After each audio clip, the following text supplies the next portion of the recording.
کیا مجھے مرنا ہے حالانکہ میں بے گناہ ہوں؟ ہمارے لیے آج کی پہلی تلاوت دلیان نبی کی کتاب، اس کا 13 باب 1 سے 9، 15 سے 17، 19 سے 30، 33 سے 62 آیات مقدسہ تک۔ اس وقت بابل میں یویاکیم نام ایک آدمی رہتا تھا، جس نے سوسن بنت حلقیہ نام ایک عورت سے بیاہ کیا تھا۔ وہ نہایت خوبصورت اور خدا ترس تھی، کیونکہ اس کے ماں باپ دونوں صادق تھے اور انہوں نے اپنی بیٹی کو موسیٰ کی شریعت کے مطابق تعلیم اور تربیت دی تھی۔ اور یویاکیم بڑا دولت مند تھا اور اس کے گھر کے پاس اس کا ایک باغ تھا، اور جو کہ وہ سب میں معزز تھا، اس لیے یہودی اس کے ہاں فراہم ہوا کرتے تھے۔ اس سال لوگوں میں سے 2 بزرگ مرد قاضی مقرر ہوئے۔ یہ ان میں سے تھے جن کی بابت خداوند نے کہا ہے کہ بابل میں ان بزرگ قاضیوں سے بدی نکلی جو قوم کے حاکم سمجھے جاتے تھے۔ یہ دونوں یویاکیم کے گھر میں آیا کرتے تھے، جہاں تمام نالشی ان کے پاس آتے تھے۔ دوپہر کے وقت جب لوگ چلے جاتے تو سوسن اپنے خاوند کے باغ میں جا کر چہل قدمی کیا کرتی تھی، اور وہ دونوں ہر روز دیکھتے تھے کہ وہاں کیسے جاتی اور ٹہلتی ہے۔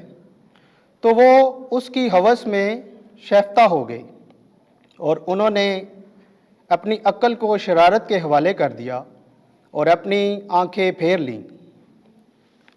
ایسا نہ ہو کہ آسمان کی طرف دیکھیں اور عادل قضاؤں کو یاد رکھیں۔ جب وہ موقع کے دن کی تاڑ میں تھے تو ایک روز ایسا ہوا کہ سوسن اپنے روزانہ دستور کے مطابق 2 لونڈیوں کو ساتھ لے کر باغ میں گئی، اور جو کہ وہ وقت گرمی کا تھا، اس لیے اس نے چاہا کہ باغ میں غسل کرے۔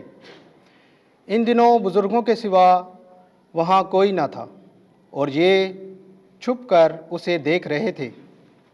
اس نے لونڈیوں سے کہا کہ تیل اور عطر لاؤ اور باغ کا پھاٹک بند کر دو تاکہ میں غسل کر لوں۔ جب لونڈیاں باہر چلی گئیں تو دونوں بزرگ اٹھ کر اس کی طرف دوڑے اور کہا کہ دیکھ، باغ کا پھاٹک بند ہے اور ہمیں کوئی نہیں دیکھتا۔ ہم تیرے عشق میں شیفتہ ہیں، پس ہماری بات مان اور ہمیں خوش کر دے، ورنہ ہم تیرے خلاف گواہی دیں گے کہ ایک نوجوان تیرے ساتھ تھا، اور اس لیے تو نے لونڈیوں کو اپنے پاس سے بھیج دیا تھا۔ تب سوسن نے آہ کھینچی اور کہا کہ ہر ایک طرف سے میرے لیے مشکل امر ہے، کیونکہ اگر میں یہ بات کروں تو یہ میرے لیے موت ہے، اور اگر نہ کروں تو تمہارے ہاتھ سے نہ بچوں گی۔ لیکن میرے لیے بہتر یہی ہے کہ میں یہ نہ کروں اور تمہارے ہاتھ میں پڑوں، بنسبت اس کے کہ میں خداوند کے سامنے گناہ کروں۔ اس پر سوسن نے بلند آواز سے چلانا شروع کر دیا، پر بزرگ بھی اس کے مقابلے میں چلانے لگے، اور ان میں سے ایک نے دوڑ کر باغ کا پھاٹک کھول دیا۔ جب گھر کے چاکروں نے باغ میں چلانے کی آواز سنی تو دوڑ کر چور دروازے میں سے اندر آ گئے تاکہ دیکھیں کہ اس کو کیا ہوا ہے۔ اور جب بزرگوں نے اپنی باتیں سنائیں تو نوکر نہایت شرمندہ ہو گئے، کیونکہ سوسن کی بابت ایسی بات کبھی ہرگز نہ کہی گئی تھی۔ دوسرے دن جب لوگ اس کے خاوند یویاکیم کے پاس فراہم ہوئے تو دونوں بزرگ بھی دل میں سوسن کو ہلاک کرنے کی بدنیت کر کے آئے، اور انہوں نے لوگوں کے سامنے کہا کہ سوسن بنت حلقیہ کو، جو یویاکیم کی بیوی ہے، بلا بھیجو۔ تو انہوں نے بھیج دیا، اور وہ اپنے ماں باپ اور بچوں اور تمام رشتہ داروں سمیت آئی۔ اس کے رشتہ دار اور اس کے سب جان پہچان رو رہے تھے۔ تب دونوں بزرگوں نے لوگوں کے درمیان کھڑے ہو کر اس کے سر پر ہاتھ رکھے، اور اس نے روتے ہوئے نظر آسمان کی طرف اٹھائی، کیونکہ وہ دل میں خداوند پر توکل کرتی رہی۔ تب بزرگوں نے کہا کہ ہم باغ میں اکیلے پھرتے تھے، تو کیا دیکھتے ہیں کہ یہ عورت آئی اور اس کے ساتھ 2 لونڈیاں تھیں، اور اس نے باغ کا پھاٹک بند کروایا اور لونڈیوں کو بھیج دیا۔ تب ایک نوجوان جو چھپا ہوا تھا اس کے پاس آیا اور اس سے صحبت کی۔ پس ہم باغ کے کونے میں تھے اور یہ شرارت دیکھ کر ان کی طرف دوڑے اور ان کو وصل حاصل کرتے دیکھا، لیکن ہم اس کو پکڑ نہ سکے کیونکہ وہ ہم سے زوراور تھا۔ اس نے پھاٹک کھولا اور بھاگ گیا، لیکن اس کو ہم نے قابو کر لیا اور اس سے پوچھا کہ وہ جوان کون تھا، لیکن اس نے ہم کو بتانے سے انکار کر دیا۔ اس بات کے ہم گواہ ہیں۔ پس مجمع نے ان کی بات کا اعتبار کر لیا، اس لیے کہ وہ بزرگ اور قوم پر قاضی تھے۔ پس انہوں نے اس پر موت کا فتویٰ دے دیا۔ تب سوسن بلند آواز سے چلانے لگی اور کہا کہ اے ازلی خدا، تو جو پوشیدہ باتوں سے واقف ہے اور واقعہ ہونے سے بیشتر ہی سب کچھ جانتا ہے، تو جانتا ہے کہ انہوں نے میرے خلاف جھوٹی گواہی دی ہے۔ دیکھ، مجھے موت کے حوالے کر دیا گیا ہے، حالانکہ میں نے کوئی ایسی بات نہیں کی جس کا انہوں نے مجھ پر بہتان باندھا ہے، اور خداوند نے اس کی سن لی۔ چنانچہ جب وہ اس کو مار ڈالنے کے لیے لے جا رہے تھے تو خداوند نے دانیال نبی نام ایک کمن جوان کی مقدس روح کو آگاہ کر دیا، اور یہ بلند آواز سے پکارنے لگا کہ میں اس عورت کے خون سے پاک ہوں۔ سب لوگوں نے اس کی طرف توجہ کی اور پوچھا کہ یہ کیا بات ہے جو تو نے کہی ہے؟ اس نے ان کے درمیان کھڑا ہو کر کہا، اے بنی اسرائیل، کیا تم ایسے ہی کم عقل ہو کہ تم نے اس امر کی تفتیش اور تحقیقات کے بغیر ہی اسرائیل کی ایک بیٹی پر فتویٰ دے دیا ہے؟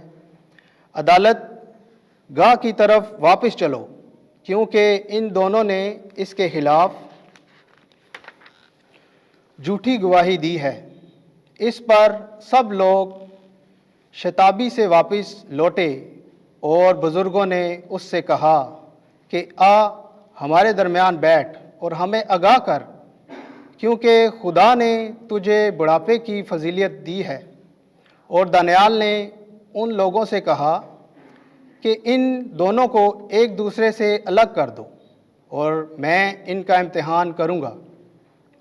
جب وہ ایک دوسرے سے الگ کر دیے گئے تو اس نے ان سے ایک کو بلایا اور اس سے کہا، اے تو جو ہر روز شرارت کرتے کرتے عمر درازی تک پہنچ گیا ہے، جو گناہ تو پہلے کرتا رہا ہے ان کی بھی تجھے اب سزا ملے گی، یعنی کہ تو نے ظلم کے مقدمے کیے اور تو نے بے گناہ پر فتویٰ دیا اور مجرموں کو چھوڑ دیا، حالانکہ خدا نے فرمایا کہ تم بے گناہوں اور سادگوں کو قتل نہ کرو۔ پس اب اگر تو نے در حقیقت اسے دیکھا ہے تو بتا کہ کس درخت کے نیچے تو نے ان کو اکٹھے دیکھا؟ اس نے کہا، مستقی کے درخت کے نیچے۔ اس پر دانیال نے کہا کہ تو نے اپنے ہی سر کے خلاف خوب جھوٹ بولا ہے، کیونکہ خدا کے فرشتے نے خدا سے حکم پایا ہے کہ تجھے 2 حصوں میں کاٹ ڈالے۔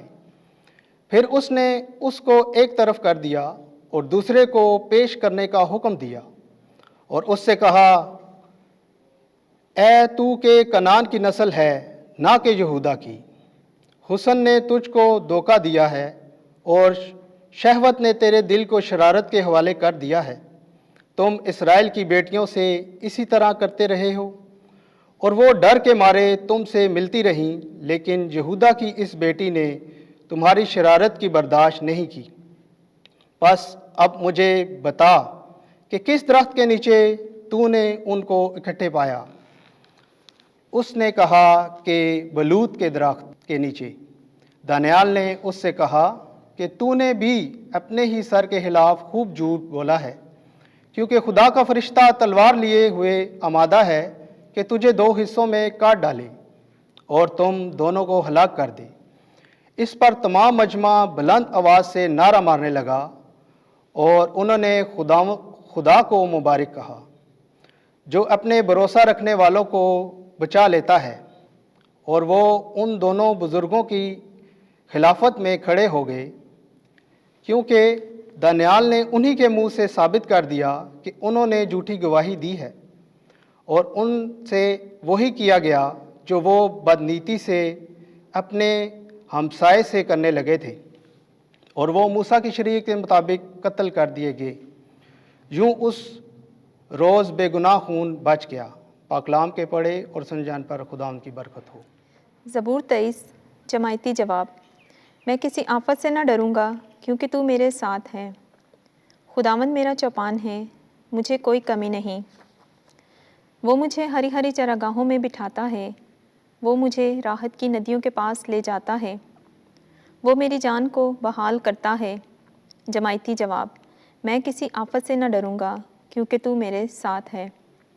وہ مجھے اپنے نام کی خاطر سیدھی راہوں پر لے چلتا ہے۔ اگرچہ میں تاریکی کی وادی میں گزروں، میں کسی آفت سے نہ ڈروں گا کیونکہ تو میرے ساتھ ہے۔ تیرا عصا اور تیری لاٹھی یہ میری تسلی کا باعث ہیں۔ جماعتی جواب۔ میں کسی آفت سے نہ ڈروں گا کیونکہ تو میرے ساتھ ہے۔ تو میرے مخالفوں کے روبرو میرے آگے دسترخوان بچھاتا ہے، تو میرے سر کو تیل سے ملتا ہے، میرا جام لبریز ہوتا ہے۔ جماعتی جواب۔ میں کسی آفت سے نہ ڈروں گا کیونکہ تو میرے ساتھ ہے۔ میری زندگی کے تمام ایام میں بھلائی اور کرم میرے ساتھ ہوں گے، اور زمانوں کی درازی تک میں خداوند کے گھر میں رہوں گا۔ جماعتی جواب۔ میں کسی آفت سے نہ ڈروں گا کیونکہ تو میرے ساتھ ہے۔ خداوند آپ کے ساتھ ہو۔ انجیل مقدس یوحنا کے مطابق اے خداوند تیری تمجید ہو۔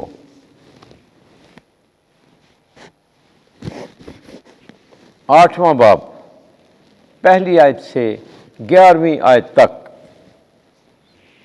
جو تم میں بے گناہ ہو وہی پہلے اس کے پتھر مارے۔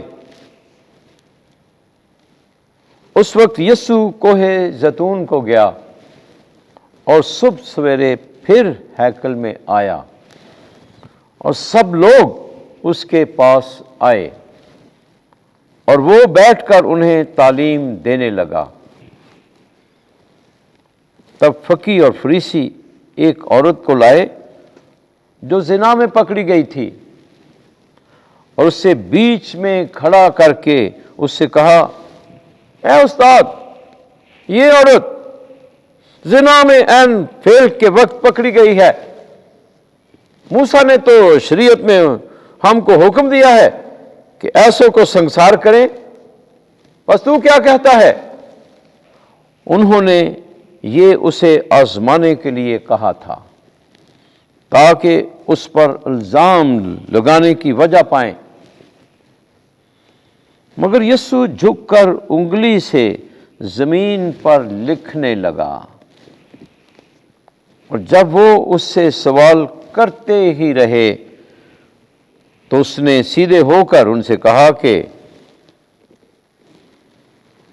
تم میں جو بے گناہ ہو وہی پہلے اس کے پتھر مارے۔ اور پھر جھک کر زمین پر لکھنے لگا۔ اور وہ یہ سن کر بزرگوں سے لے کر ایک ایک کر کے چلے گئے، اور یسوع اکیلا رہ گیا، اور عورت بیچ میں کھڑی رہی۔ تب یسوع نے سیدھے ہو کر اس سے کہا، بی بی، وہ کہاں گئے ہیں؟ کیا کسی نے فتویٰ نہیں لگایا؟ اس نے کہا، اے خداوند، کسی نے نہیں۔ اور یسوع نے کہا کہ میں بھی تجھ پر فتویٰ نہیں لگاتا، چلی جا، پھر گناہ نہ کرنا۔